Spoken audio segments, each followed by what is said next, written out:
Hello future constables, स्वागत है आज के स्नेक एक्सप्लेनर में।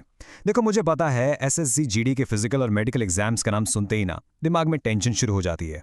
यार, मेरा वेट थोड़ा ज़्यादा है, क्या मैं डिस्क्वालीफाई हो जाऊंगी? या वेट कम है, क्या सीधा बाहर निकाल देंगे? Well, take a deep breath, क्योंकि आज आपकी सारी टेंशन दूर होने वाली है।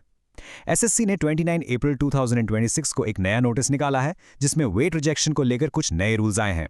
सो लेट्स डाइव राइट इन और देखते हैं कि ये नया अपडेट आप सबके लिए गेम चेंजर और बहुत बड़ी गुड न्यूज़ कैसे है।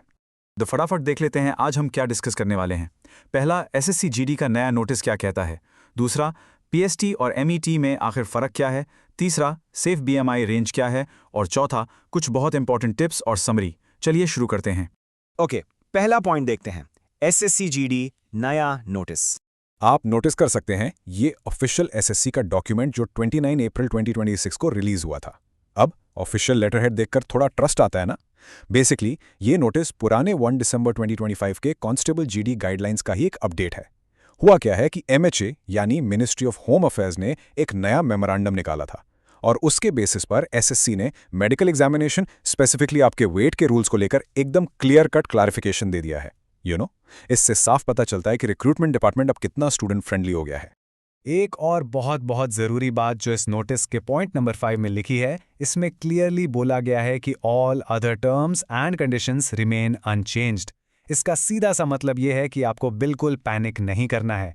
और ये क्या सिलेबस बदल गया या रनिंग टाइम चेंज हो गया क्या? Absolutely not. बाकी सब कुछ पुराने नोटिस जैसा ही है। लिटरली सिर्फ और सिर्फ मेडिकल में वेट चेक करने के रूल्स को मॉडिफाई किया गया है। That's it. आगे बढ़ते हैं पॉइंट नंबर 2 पर, पीएसटी और एमईटी में फर्क। अब देखिए, एमएचए का ये ऑफिशियल ऑफिस मेमोरेंडम 9 मार्च 2026 को आया था। अगर हम इस डॉक्यूमेंट के पॉइंट डी पर ध्यान दें, जिसकी हेडिंग है rejection of candidature due to weight factor, तो यहाँ बिल्कुल साफ साफ इंस्ट्रक्शंस दिए गए हैं। ये उन बच्चों के लिए एक बड़ा रिलीफ है जो हमेशा कंफ्यूज रहते थे कि यार मैं फिजिकली फिट तो हूं, फिर वेट में कब और कैसे रिजेक्ट कर देते हैं। सो पीएसटी और एमईटी का रोल अब बिल्कुल क्रिस्टल क्लियर कर दिया गया है। जो पीएसटी बोर्ड है वो आपकी हाइट, वेट और चेस्ट मेजर तो करेगा, लेकिन सिर्फ रिकॉर्ड करने के लिए। दूसरी तरफ एमईटी यानी मेडिकल एग्जामिनेशन टेस्ट के टाइम पर एक मेडिकल ऑफिसर होगा जो आपका वेट दोबारा नापेगा। The most crucial point here is कि मेडिकल ऑफिसर पीएसटी बोर्ड का हिस्सा नहीं होता। ये दोनों लिटरली अलग अलग बोर्ड्स हैं और अलग अलग टाइम पर आपका टेस्ट लेते हैं। और अब आती है दिन की सबसे बड़ी खुशखबरी, एक बहुत बड़ा रिलीफ। नए रूल का सब पॉइंट 2 स्ट्रिक्टली कहता है कि पीएचडी बोर्ड किसी भी कैंडिडेट को वेट के बेसिस पर रिजेक्ट या डिस्क्वालीफाई नहीं करेगा। नो वे! आपने बिल्कुल सही सुना। जब आप अपना फिजिकल टेस्ट देने जाएंगे तो वहां आपका वेट जरूर चेक होगा, पर अगर आप थोड़े ओवरवेट या अंडरवेट निकलते हैं तो कोई आपको वहां से बाहर नहीं निकालने वाला। आपको आगे मेडिकल एग्जाम तक जाने का पूरा मौका मिलेगा। मतलब आपकी रनिंग और फिजिकल की मेहनत बिल्कुल वेस्ट नहीं जाएगी। चलिए नेक्स्ट आते हैं पॉइंट नंबर 3 पर। सेफ बीएमआई रेंज क्या है? ये नंबर 18 ना अपने दिमाग में अच्छे से बिठा लो। ये आपके बीएमआई यानी बॉडी मास इंडेक्स की लोअर लिमिट है। जब आपका फाइनली मेडिकल एग्जाम होगा और अगर आपका बीएमआई 18 से कम आता है, तब जाके मेडिकल ऑफिसर आपको अंडरवेट डिक्लेयर करके रिजेक्ट करेगा। तो फ्रैंकली स्पीकिंग 18 से नीचे आने का मतलब है डेंजर जोन। और इसकी अपर लिमिट सेट की गई है 25 पर। अगर एमएट के टाइम आपका बीएमआई 25 से क्रॉस कर जाता है तो मेडिकल ऑफिसर आपको ओवरवेट मानकर डिस्क्वालीफाई कर सकता है। इसलिए अभी से आपका सबसे बड़ा टारगेट ये होना चाहिए कि आप अपने वेट को इस सेफ जोन के अंदर लॉक कर लें, यानी एग्जैक्टली 18 से लेकर 25 के बीच में।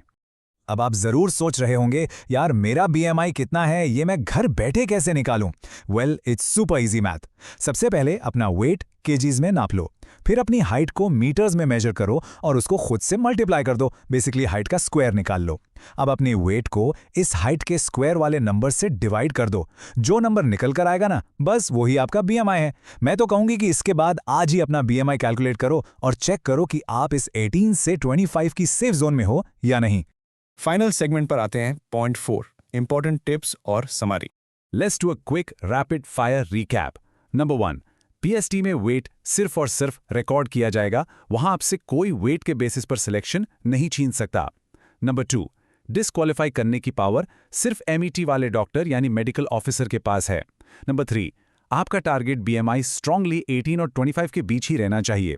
और नंबर 4, जो एक्चुअली सबसे इंपॉर्टेंट टिप है मेरी तरफ से, आपके पास पीएसटी और एमईटी के बीच में ना थोड़ा टाइम होता है। अगर आपका बीएमआई अभी ठीक नहीं है तो कोई बात नहीं, प्लीज़ आज से ही अपनी डाइट और फिटनेस पर फोकस करना शुरू कर दो। अच्छा खाओ, थोड़ी एक्सरसाइज करो और फटाफट इस सेफ जोन में आ जाओ। तो दोस्तों, ये नया एसएससी नोटिस सच में एक बहुत बड़ा टेंशन रिलीवर है। मुझे पूरी उम्मीद है कि इस एक्सप्लेनर के बाद आपकी फिजिकल और मेडिकल वाली सारी घबराहट बिल्कुल छूमंतर हो गई होगी। अगर आपको ये वीडियो हेल्पफुल लगा हो तो प्लीज़ लाइक, शेयर और चैनल को सब्सक्राइब करना मत भूलना। सारे पीडीएफ्स के लिए मेरा टेलीग्राम चैनल ज्वाइन करें, लिंक डिस्क्रिप्शन में है। Keep watching and stay